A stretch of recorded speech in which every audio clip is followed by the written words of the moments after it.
Today we have a Lakewood brace bladed box fan. This is my son's fan, and he purchased it at Flea Market locally for $6. And I know when these fans first came out, they were a replacement to the older style Lakewood. So when they first came out, people thought these were cheap and they were no good. But more recently, they're showing up on eBay, excuse me, for $75, $100. Now they're desirable because they are, in my opinion, much better than the brand new Lasko 3733s. And I think the reason why people didn't like them is because they're narrower than the traditional P2 or the P225s, or I'm sorry, P223s, or the S223s.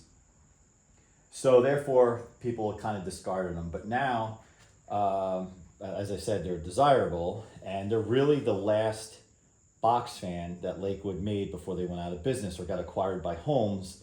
Then it kind of really went downhill after that. I think the other criticism was people thought the brace on the blades was ridiculous. Actually, I thought they were ridiculous too. And then watching some recent videos on YouTube and seeing them on eBay, I thought, I understand, because it keeps the blades from moving when the fan is on, or warping, I guess you could say, and therefore it puts out more air. Now this one for $6 is in tremendous shape. The only issue really known, there's a few little kind of scuffs on it, but that's not a big deal at all.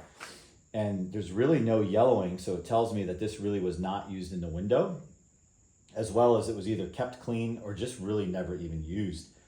The other thing to point out on it is the feet. He kind of took just kind of an extra, it didn't have any, right? So it only came with one. So sometimes when we use it, we can use a foot from another fan. But on its own, I was surprised the first time I picked it up. It is much more substantial than a Lasko 3733. And what might be fun at some point is to do a comparison video. So what we'll do is we'll turn it on low. And in this video, we will also show the power consumption, which we can do. Is that on camera? I have an audience for this video, which I'm very happy about. All right, so we'll do low.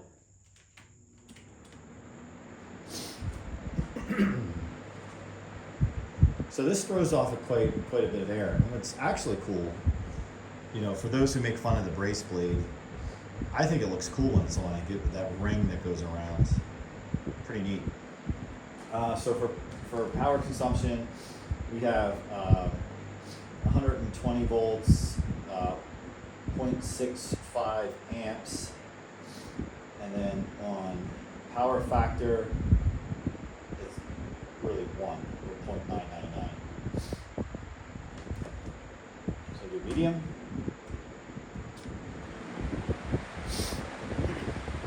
What I'm also very impressed with this fan is that the blades seem to be in really good balance.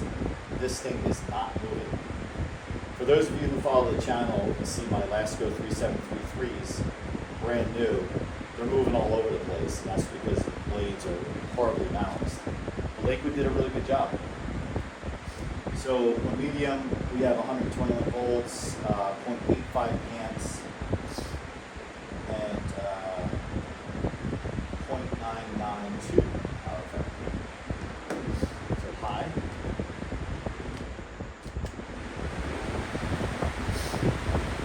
So again, this throws off a lot of air.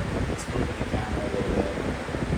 And it's not moving. You can probably see, other than the camera moving because of the airflow, it is not moving. It has one foot holding it back from sitting back. But I bet you if you remove the foot, this thing wouldn't move anywhere. The foot is good for the carpet, for sure. So we have 0.16 amps and 0.908 power factor. Spin down. always turn the knobs the wrong way or the switch the wrong way. So it has good spin down. I bet that this fan has so low hours on it, it was never oiled or anything. It seems like it was in a home that got little use. So maybe the home was air conditioned and they just occasionally used the fan, and they bought this brand new. I believe, let's see. I'm trying to look for a date.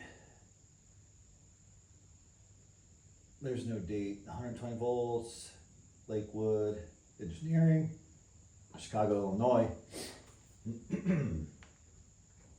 So it's not clear what year, but I do remember these. I do remember these in the 90s, I feel, when they came out. Again, I had the reaction that everybody else did, that they didn't like them at first. I like them way better than a brand new Lasko 3733. Let's turn it around. Actually, come to think of it, and the only reason it's wobbling is because of the 1 foot. Actually, come to think of it, this isn't the last model before they discontinued. And the reason I think I know that is, I believe the very end of the line for these, the outlet or the plug plugged into the motor like a boombox cable, the infamous boombox cable.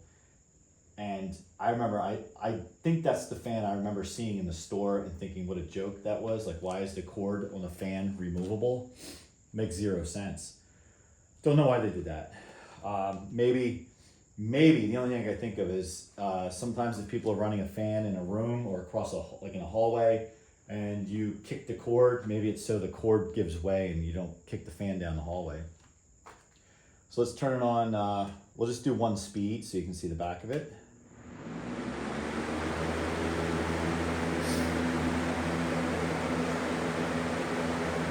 Again, not moving anywhere.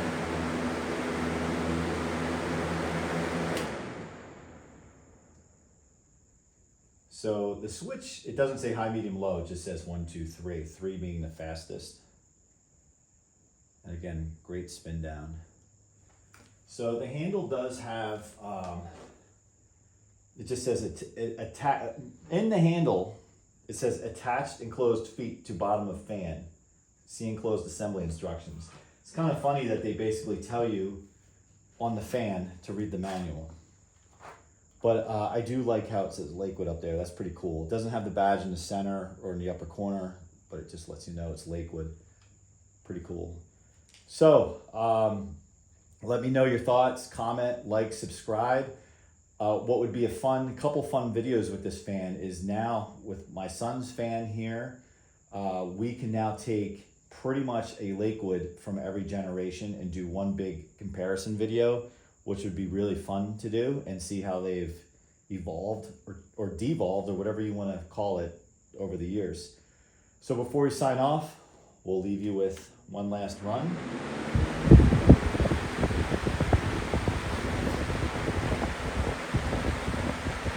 Thanks for watching, and we'll see you next time.